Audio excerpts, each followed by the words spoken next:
আগামী 5-10 বছরের মধ্যে যেন একটা ফরেন্সিক ইউনিভার্সিটি তৈরি হয়, এই জন্য মাস্টার প্ল্যান করে তৈরি করতে হবে। এই জন্য আপনার বাইরের দেশে কিছু ট্রেনারকে নিয়ে আসতে হবে। আমি গত 3 বছর ধরে বাংলাদেশে কিভাবে ফরেন্সিক বিশ্ববিদ্যালয় করা যায়, ফরেন্সিক ল্যাব করা যায়, এই নিয়ে এক একটা প্রপোজাল আমি প্রত্যেকটা মন্ত্রণালয় বলেন, প্রত্যেকটা রাজনৈতিক দল, ইভেন প্রধানমন্ত্রী বরাবর আমি চিঠিগুলো পাঠিয়েছি। আই ডোন্ট নো ওনারা এগুলো রিসিভ করেছেন কিনা। সেখানের মধ্যে আমার বলা আছে আপনারা 6 মাসের মধ্যে কি প্ল্যান করবেন, 3 বছর, 1 বছরের মধ্যে, 3 বছর, 10 বছরে কি প্ল্যান করো, এমন না যেন করতে হবে। এবং কারণ আমি তো এই ফিল্ডের ভিতরের লোক, আমি জানি আপনার কি কি চ্যালেঞ্জগুলো আসবে। সঠিক প্যাড আর সঠিক তথ্য দিয়ে এসব সামলে নিব এক হয়ে। Monalisa sanitary napkin. তাহলে এখন শেখার জন্য বাংলাদেশে যখন কোনো কিছু নেই, আপনাকে দেশের যেমন যে বায়োলজি পড়েছে, মাইক্রোবায়োলজি পড়েছে, এমন ছেলেকে ভালো কয়েকটা আমরা ছেলেকে যদি বাইরের দেশে ফরেন্সিক মাইক্রোবায়োলজি বা ডিএনএ অ্যানালাইসিস পড়াতে যাই, এরকম আমরা 20-30 জনকে পেলাম। যে কেমিস্ট্রি পড়েছে, আমরা তাকে টক্সিকোলজি ডিপার্টমেন্টে ফরেন্সিক টক্সিকোলজিতে পাঠিয়ে দিলাম। তাহলে হবে কি এরকম আমরা প্রত্যেকটা ফিল্ডের কিছু এক্সপার্ট পেলাম।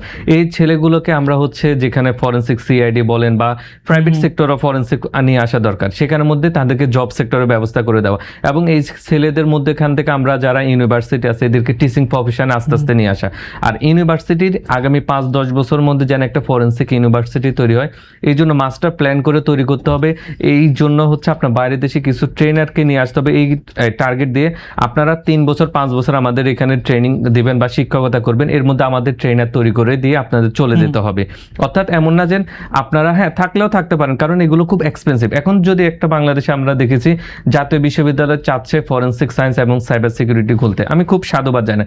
সাইবার সিকিউরিটি আমাদের তৈরি করা খুব কঠিন কিছু না, কারণ আমাদের সিএসসি সাইবার সিকিউরিটি প্রচুর স্টুডেন্ট আছে। শুধু এদেরকে 1-2 মাসের এই রিলেটেড অ্যাপ্লাইড ট্রেনিং দিলে তাহলে ডিজিটাল ফরেন্সিক এক্সপার্ট হবে। কিন্তু ফরেন্সিক সায়েন্সের একটা ল্যাব আপনার যদি মেনটেন করতে হয়, ফরেন্সিক সায়েন্সের ওভারঅল ডিএনএ বলেন অন্যান্য বিষয়, প্রচুর লাখ লাখ কোটি কোটি টাকা খরচ, মেনটেনেন্স খরচ, শুধু কিনা না। এখন আপনার জাতীয় বিশ্ববিদ্যালয়ের কি ওই পরিমাণ ক্ষমতা আছে একটা ল্যাবের পিছনে 10 বা 5 কোটি টাকা প্রতি বছর খরচ করা? এই যে ন্যাশনাল জাতীয় বিশ্ববিদ্যালয়ের কথা বলছেন, ন্যাশনাল ইউনিভার্সিটি, আসলে এখানে কিন্তু একটা সেশন জটের রয়েছে, একটা অবস্থা রয়েছে, এবং এটি কিন্তু আসলে খুবই কমন সিনারিও। আসলে হাজার হাজার স্টুডেন্ট রয়েছে এবং তাদের যে বর্তমান যে পড়াশোনার ব্যবস্থা সেটি কিন্তু খুব একটা আসলে কি বলবেন যে কতটুকু স্টেবল রয়েছে? ওটা তো স্ট্যান্ডার্ড অবস্থা নেই। এখন বাংলাদেশের প্রবলেম কি, আমরা সবসময় অন্যের দোষ দেখি, নিজের দোষ আমরা কখনো দেখতে পছন্দ করি না। আমরা বলি শিক্ষা ব্যবস্থা পরিবর্তন করা। যেমন আমাদের বাংলাদেশে এখন ইন্টিম গভর্নমেন্ট থাকা অবস্থা অনেক বিশ্ববিদ্যালয়গুলো নিজেদেরকে অনেক পরিবর্তন করছে। সবাই কলেজ থেকে বিশ্ববিদ্যালয়ের নামকরণ নিয়ে, নাম পরিবর্তন নিয়ে অনেক মাথা ব্যথা। বাট আমি কোথাও এটা দেখলাম না আমরা আগামী 2-3 বছরের মধ্যে Q1, Q2, Q3 জার্নালে এরকম ইন্টারন্যাশনাল জার্নালে পাবলিকেশন করব। জীবন নষ্ট হয়ে শেষ হয়ে যাবে আপনার Q1, Q2 জার্নালে পাবলিকেশন, মানে গবেষণা করতে হতে। এরপর আমরা গবেষক তৈরি করব। আমরা আমাদের বিশ্ববিদ্যালয় প্রশাসনগুলোকে রাজনীতি থেকে দূরে রাখবো, এবং যারা কাজ করতে চায় এদেরকে হেল্প করব।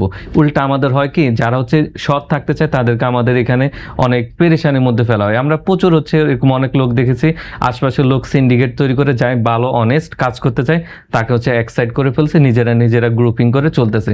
এবং বাংলাদেশের প্রশাসন ব্যবস্থা বলেন, শিক্ষা ব্যবস্থা, আমি তো ভিতরে অফিসে গেলে আপনার 5-6 দিন গিয়ে কোনো কাজ করলে আমি ওই অফিসের ভিতরে সব বের করতে পারি, কারণ বডি ল্যাঙ্গুয়েজ হিউম্যান নিয়ে কাজ করা হয়। আমি দেখেছি সে এখন গ্রুপিং চলতেছে, আগেও যেমন গ্রুপিং চলতো, এখনো গ্রুপিং চলতেছে, মধ্যখানে সিস্টেমে কখনো উন্নতি হবে না। অতএব ন্যাশনাল ইউনিভার্সিটির ওরা যে বারবার বলতেছে, আমরা সংসদে আমাদের এমপি মন্ত্রীরা বলতেছে বাংলাদেশের শিক্ষা ব্যবস্থা হবে যায় ইন্টারন্যাশনালের মতন, ইন্টারন্যাশনালরা আমাদের এখানে দেখে ওনারা অনেক বাহাবা দিবে, বা ইন্টারন্যাশনাল পড়াশোনার লেভেল, ওরা গবেষণার যে লেভেলগুলো করে, নতুন ইনোভেশন নিয়ে আসে, বাংলাদেশে ইনোভেশন র্যাঙ্কিং কত সেগুলো মাথায় আছে। এখন ইনোভেশন বর্তমান যে টিচাররা আছে, স্টুডেন্টরা আছে, এরা কয়টা ইনোভেশন করার যোগ্যতা রাখে? এখন বললে তো সবাই রাগ করবে। এই জন্য আমরা সবসময় অন্যের দোষ দেখি না, অন্যের দোষ দেখি, নিজেরটা স্বীকার করতে আমরা প্রস্তুত না।